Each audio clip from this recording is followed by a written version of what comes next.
So dear students, after learning the Faraday's laws of electromagnetic induction, I would like to tell you about this negative sign, meaning that what is Lenz's law and what does it actually belongs to the fundamental laws of physics. To understand the Lenz's law, let us perform let us consider the first experiment in a different manner. See, in the first experiment there was a coil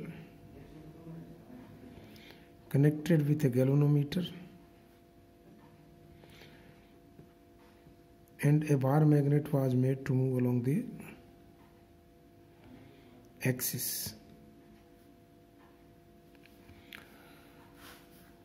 We observed that when this bar magnet is moved, there is a deflection occurring in the galvanometer. It means when current begins to flow in this coil, it will also produce its own magnetic field. Look, due to the motion of this bar magnet, current took place in this circuit, and due to that current, a magnetic field will generate in this coil also. Now, let us assume that when the current is generated in this coil, this end of this coil behaves as a south pole. Just think. I am not sure what will happen. We will explain it later. But let us assume that this end becomes a south pole. This is a north pole. This becomes south pole. So they will attract each other. So once you have pushed or made this magnet moving, no longer you will need to make it move, because as this bar magnet is attracted by this south pole, its motion will increase. And its motion will increase, then the flux will increase. And flux will increase, then the deflection will increase. It means more current will be produced and more strong this south pole will be. So all the processes will begin to take place automatically without any external effort. In other words, you can say, without any effort, we will obtain energy in the form of the current, which is against the laws of conservation of energy, because energy can be transformed from one type to another only.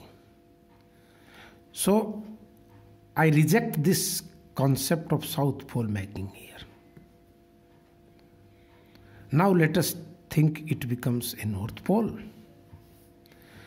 North pole mean it will repel this magnet. It will stop the movement of the bar magnet. So you will have to make an effort all the time to make the magnet moving. And your effort will do some work. And that work will appear as the energy produced in the form of electric current.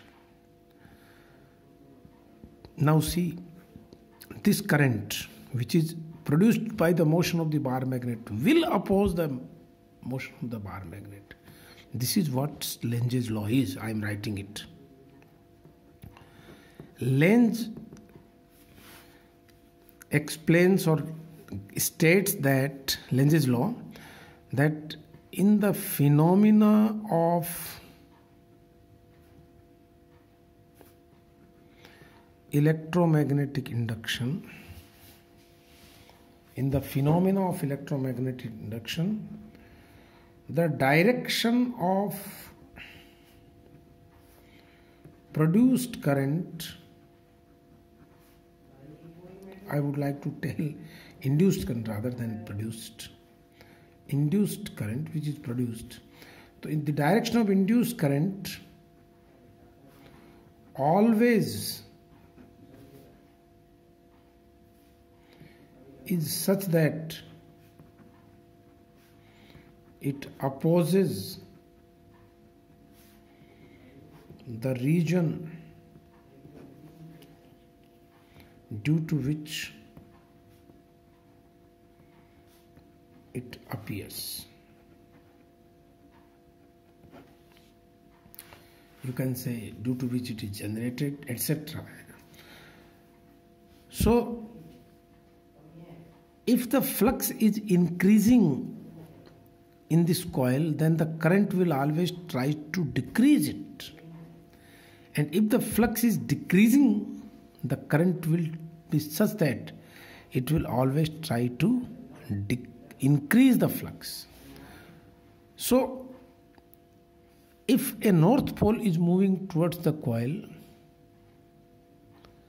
the direction of electric current will always be such that it will become a north pole, this end towards the bar magnet, so it will oppose motion of the bar magnet. And if north pole is taken away, quickly this will become south pole because the direction of current will revert. And this is what I told you in the last lecture, that if the direction of the movement of the magnet is reversed, the deflection is reverted. I hope you understand and learn it.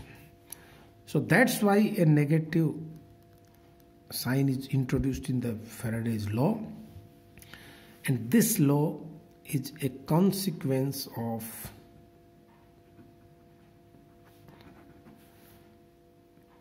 law of conservation of energy, which is one of the fundamental laws of physics. Law of conservation of energy. Many times students are asked that which conservation law is obeyed in the is obeyed according to the Lenz's law in the phenomena of electromagnetic induction. That is law of conservation of energy. I hope you understand it. Okay.